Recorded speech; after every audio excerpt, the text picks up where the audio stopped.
And as it turns out, more Republicans are coming out against the killing of ICU nurse Alex Peretti by federal agents in Minneapolis, and Border Patrol Commander Greg Bovino has reportedly been relieved of his command in Minnesota. And baby, when I tell you yesterday the White House was doing damage control, ooh, on the way they handled this, I mean, they were dancing around it. Look, take a look at the clip. Listen to what they're saying. Why did administration officials jump to conclusions before an investigation had even been conducted? Well, look, this has obviously been a very fluid and fast-moving situation throughout the weekend. As for President Trump, whom I speak for, he has said that he wants to let the investigation continue and let the facts lead in this case. Secretary Noem said Alex Peretti committed an act of domestic terrorism. Stephen Miller labeled Peretti a domestic terrorist. Does the president agree with them? Look, as I've said, I have not heard the president characterize Mr. Peretti in that way. Is Greg Bovino also going to remain in Minnesota overseeing these ICE operations? Mr. Bovino is a wonderful man, and he's a great professional. He is going to very much continue to lead Customs and Border Patrol throughout and across the country. Mr. Homan will be the main point of contact on the ground in Minneapolis. So I got two things to say about that. Clearly, she did not read anything the president had to say, because she missed everything, and then I'm going to question how she does her job. But Minnesota Governor Tim Walz actually struck a hopeful tone when he talked about his phone call with you-know-who. Take a look. Whether it was morality or bad optics in poll numbers, whatever has happened here, there is a definite change of tone. There is definitely a more collaborative tone. I want to make sure that I'm not jeopardizing that I'm going to take them for their word right now, that they're going to reduce this force. They're going to let us be part of a fair investigation. And these people, if it turns out that they're charged, they should come back to Minnesota and stand trial. I'm calling for unity. I know my husband, the president, had a great call yesterday with the governor and the mayor, and they're working together to make it peaceful and without riots. I'm against the violence, so if you protest in peace. Who was that? She looked so familiar. I don't know who she was. Who was that? Brian, who was that? That was the First Lady.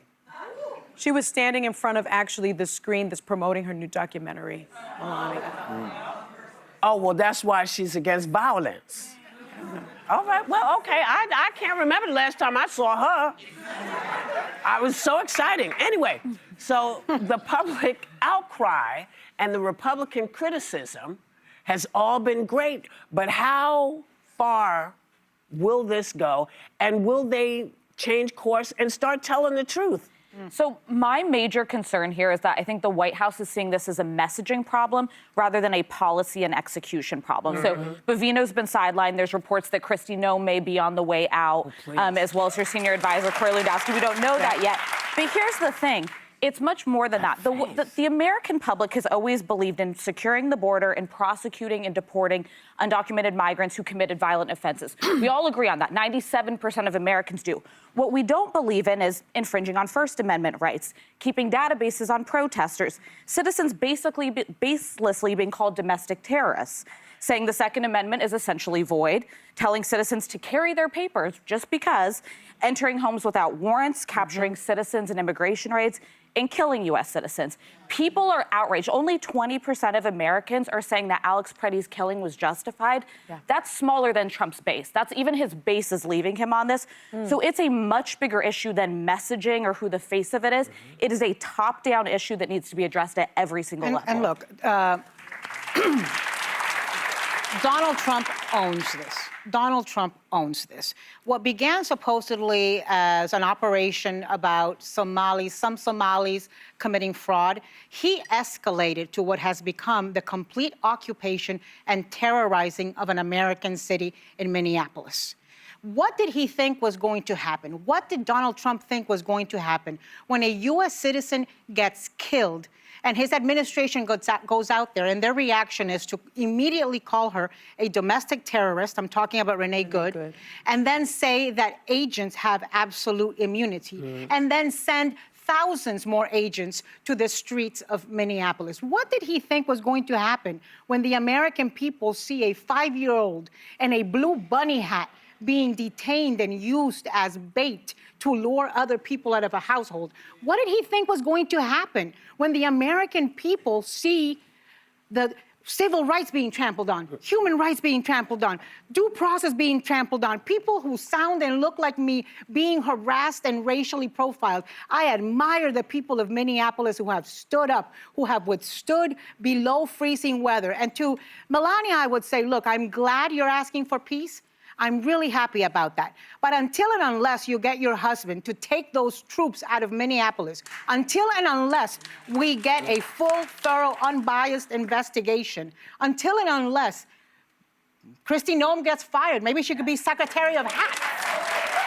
Until that happens, what Melania says, I really don't care. Do you? I mean, I'll just say very briefly, because we're running out of time, that what I just learned is that the county DA in Minnesota, in Minneapolis, is investigating what federal agents did to Alex Peretti. And what's very important about that is because that means that that county DA can charge them with state crimes. That's right. But as you know, federal officers can then try to remove it to federal court, but it would still be under state law.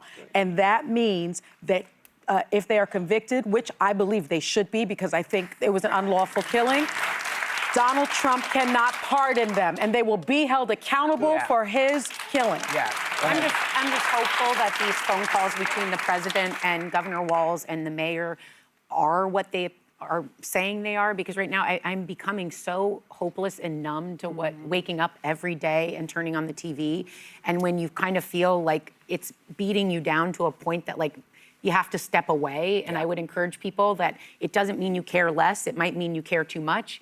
You've got to moderate how much you're consuming on this because it's taking a toll. And I see it in everyone, including myself, the people around me. So take a breath, go local, do something for a friend or a neighbor, because there are ways you can effectuate change. And I want to commend the people of Minneapolis. Yes.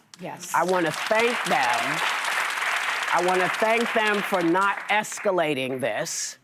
And, you know, any number of things could have happened, but the people of Minneapolis made sure that it didn't.